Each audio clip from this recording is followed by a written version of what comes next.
God. Ask God. Scott, Michael Wilkes here. Love the podcast, and you really seem to embody the adage that whatever you do it with all your might. And so good on you, brother.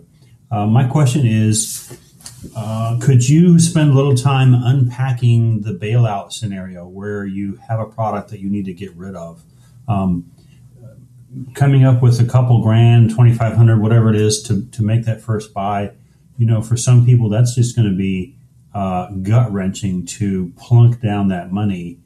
Almost a roll of the dice if they're not sure. And I think we need to offer some people assurance that there's multiple ways to get that money back, right? Get your stake back so you can move forward. So love to hear you talk about your options, what you've seen, heard on the liquidation side, places to go, people to contact, whether it's eBay or whatever. Appreciate your generosity and look forward to more. Thanks. Hey, Michael, thank you so much for the question, and it's a great question. Now, there's a couple things that hit me right away when you presented that question.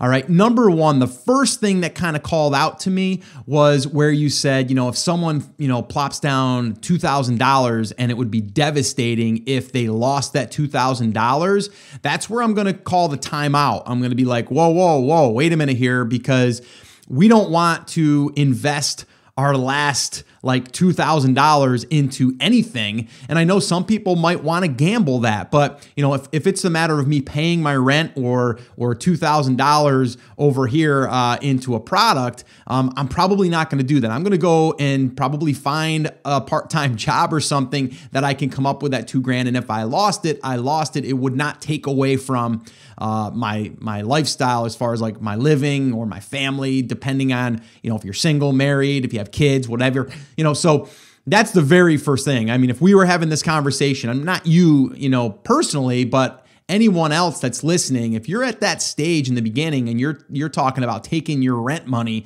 or your mortgage money and paying for product, don't do that. Like, do not do that. I just did an episode with Dom Sugar all about like how to take product in your house that you already currently have and make money using that model first. So I just wanted to kind of clear the air there on that. I don't believe anyone should take money that they are paying their everyday bills with to invest in this business.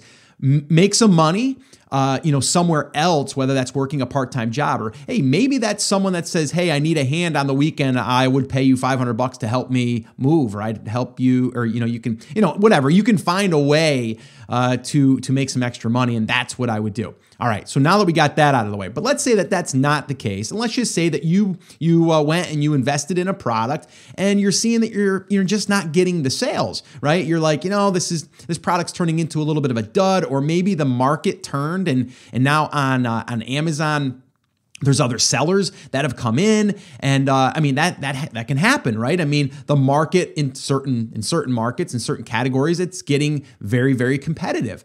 I go back to what we had talked about in a few episodes back, where talking about if all we're doing is banking on Amazon, we're going at this the wrong way.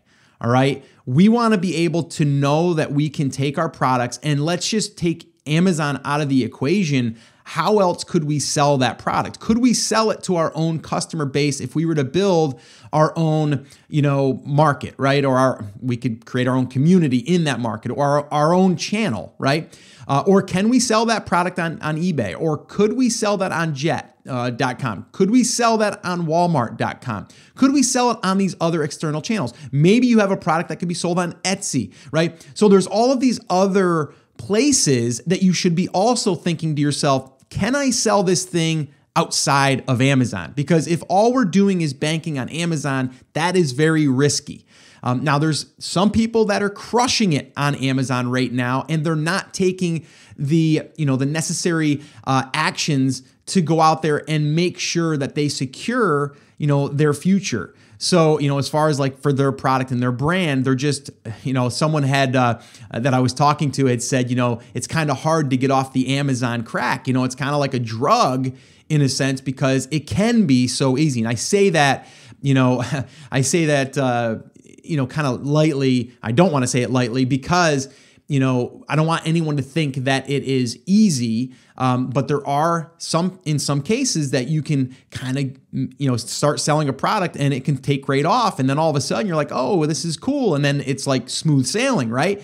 But then all of a sudden you have something happen to your account, you get suppressed, you get Amazon that says we're going to review your account, we're not going to no longer allow you to sell that. Now what do? You have 1,000 units or 2,000 units in inventory. Now what do you do? Well, if you have your own channel, we can then sell those. Even if Amazon has them, we can still have them sent to our customers that's not being sold through Amazon. That can happen.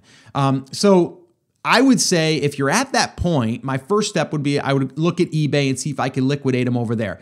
Because let's say that you bought the product for $5 and you're trying to sell it for $20. There's a pretty good chance you can probably liquidate them on eBay by selling them at cost, right? You probably can do that, right? You might even get someone there that might want to buy them, buy out your whole lot. Because maybe they're going to then flip them and then sell them on eBay or maybe sell them on another channel. That's another way to offload them if you want to get totally out of that space. I mean, the other thing you can do is if you had another product that you could kind of sister this thing up with, then you can kind of merge those two. But I would say if you're just looking to liquidate them, just looking to get rid of them, I would start looking at those other channels. Heck, you can even put something on Craigslist and say, hey, I've got 500 of these units. I'm looking to liquidate them. I want to get this. And then you can put your break-even price and then try to sell them out. There's local stores that might want to buy them and then they can put them in there. So that's what I would do right off the top if we were having this conversation over this cup of coffee, which I do have a cup of coffee here today. So we are having coffee together today. And I normally don't drink coffee during a podcast, but this is a little bit different today. I just trying to get some work done. And then it just hit me that I probably should do a couple of podcasts because I was falling a little bit behind. So I said, you know what? I'm going to have some coffee. Let's go ahead and do this and actually have coffee with all of you. So that's what we're doing. All right. So hopefully that's answered your question and anyone else out there listening. And I know you kind of wanted to address this for everyone else. And I appreciate that because I do think it's really, really important. And I will probably do maybe even a whole episode on this. And maybe I'll even invite on a couple of guests that I think that would be really good at this because I have a few people in mind that could probably help even shed a little bit more light on how you could liquidate it pretty quickly. So maybe we'll do that in the future as well. Well, hey there. Thank you so much for listening to that episode of Ask Scott. Now, that was just a highlight from one of our full episodes where I generally answer 3 to 4 questions on a podcast. If you want to go back and listen to all of the past archives of not just the Ask Scott session, but all of the full episodes where I do interviews with top Amazon sellers, people starting from scratch and building a business, if you want to listen to any of those episodes, head over to theamazingseller.com and you can find all of that over there. You can also find details there on how you can ask your own question and get it aired on an upcoming Ask Scott session and possibly see it here on YouTube or just on the podcast. All right, so definitely head over to theamazingseller.com. There's tons of resources over there for you to be able to build your e-commerce and Amazon business. So definitely go check that out. Now, I just wanted to remind you one thing before I let you go. There's a lot of information out there and some of it is really, really good. What I want you to remember is you have to not just consume the information, you have to actually apply that information. So take this information that you learned here today and apply it to your business. And this way here, you can get results. As my shirt says, I wear it almost daily. Take action. We'll see you guys.